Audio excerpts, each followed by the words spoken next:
Beat Matt Batrep. Matthew here from miniwargaming.com, bringing you another Beat Matt Batrep. This time it is going to be Tyranids versus Tyranids. That's right, it's a mirror matchup. Now, if this is the first time that you've watched a Beat Matt Batrep, let me quickly explain how it works. First off, you can go onto the Mini Wargaming forums and challenge me to a game of 40k, Fantasy, War Machine, or any other games that we play here at the club. If you win, you get a $25 gift certificate to the online store.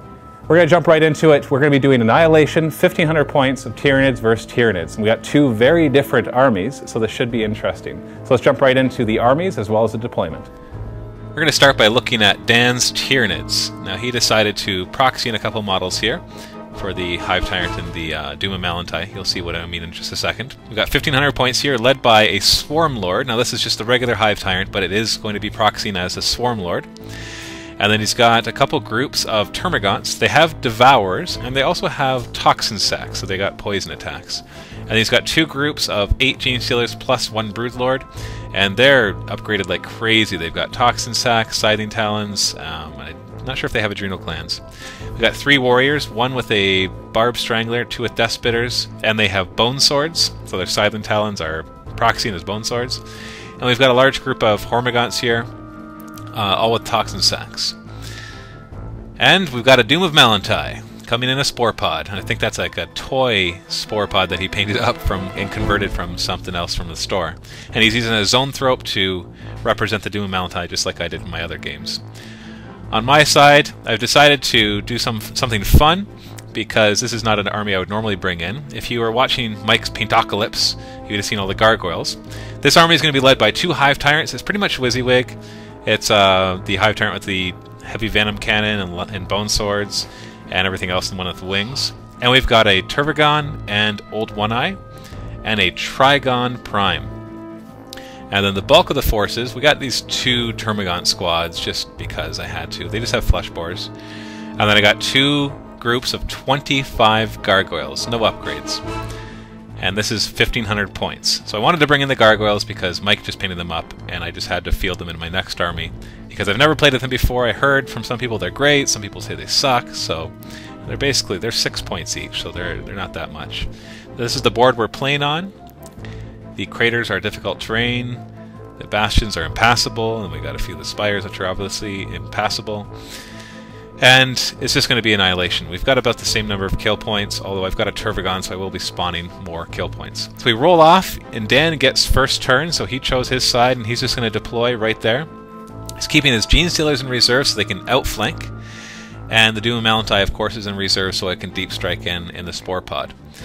And so he's just going to set up right now. Now, my biggest concern with this, I had never really gone up against a Swarm Lord. I know its stats, but I hadn't really known how strong it is, and you're going to see just how strong the Swarm Lord is in this game. Now, it does have weaknesses. Obviously, it's not very good against a shooty army because it has a 4+ invulnerable save in close combat, but outside of close combat, it only has a 3+ save. So a lot of guns will be able to shoot it down without any problems. But he does have a pretty good initiative, and he always causes instant death. Now, apparently, that is what Dan was thinking. He knows that I like monstrous creatures, which is why he brought the Swarm Lord that always causes instant death, which means he'll just splatter any monstrous creature that he wants. And then the Warriors all have Bone Swords as well, so they have a good chance to do instant death.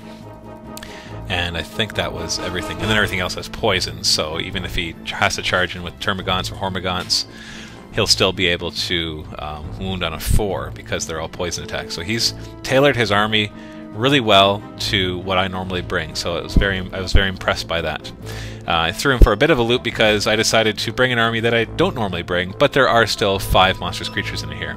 Nothing of mine is in reserves, so I know that I got to be careful of the edges because the Gene Stealers will come in. So I'm going to try to stick to the center as much as possible, which is you'll see that the gargoyles are going to start on the sides, but my goal here is to fly them in the flanks, shoot them, and then move in and get out of charge range of any Gene Stealers coming in the sides before they actually do come in.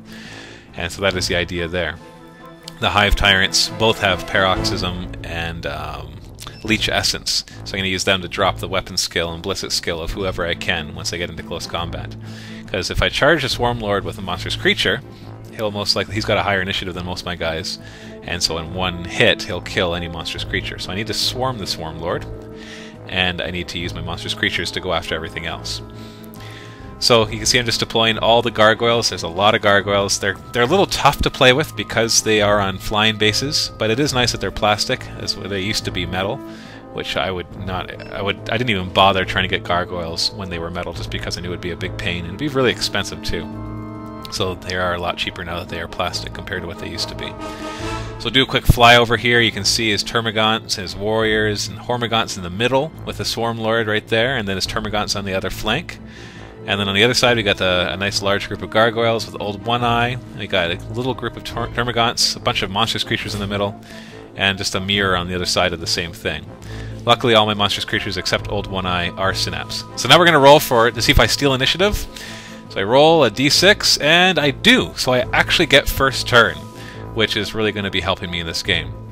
So like I said, my strategy here is to use my gargoyles to flank him and take out the support on the sides, because Devourers are actually pretty good weapons, having 3 shots each at 18 inches. The Tervagon manages to spawn 11 Termagants right away, but unfortunately rolls doubles while doing that, which means he is not going to be spawning anymore.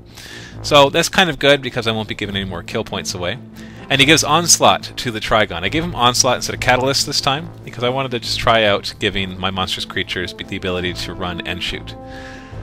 So you're going to see me using that. I gave it to him this turn. I don't think I really used it, but there are turns where it became very crucial that I wanted to stay away while shooting, so the running gave me that extra movement.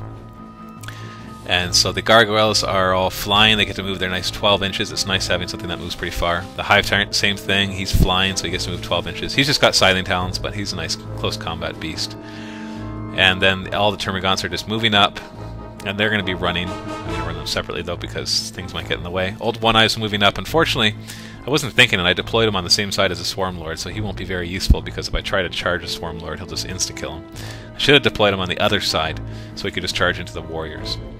So I'm firing a few shots, not very many that are in range, and I always roll like an orc when I fire flesh spores, so I only managed to kill one of them. And then these Termagants only managed to move a couple inches. And then the Trygon is going to open fire on the Hormagaunts, because I know the Hormagaunts are one of my bigger concerns.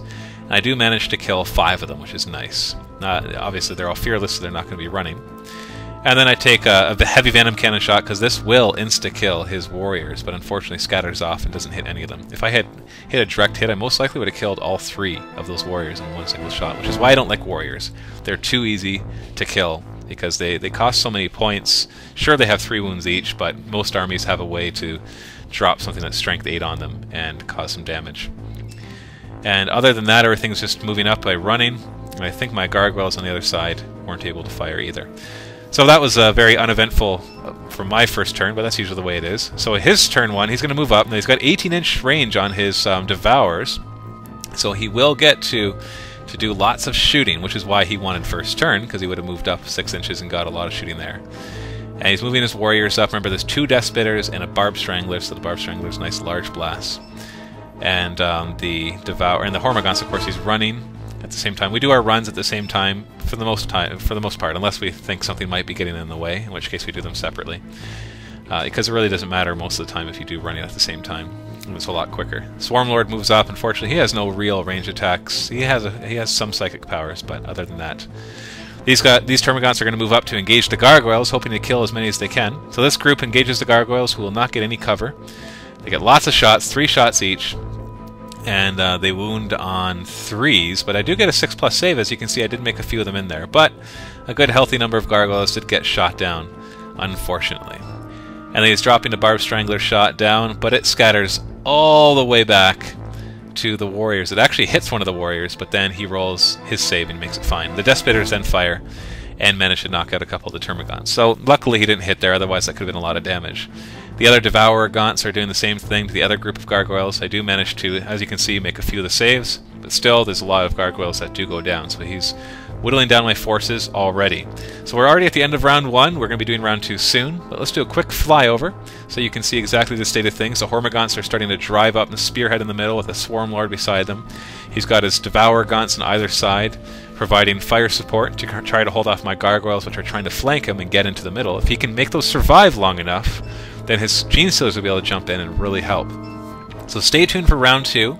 Go ahead and post a comment below based on the army composition and what you see of the positioning, who you think is going to win. It's Matthew from Mini Wargaming. See you in the next video.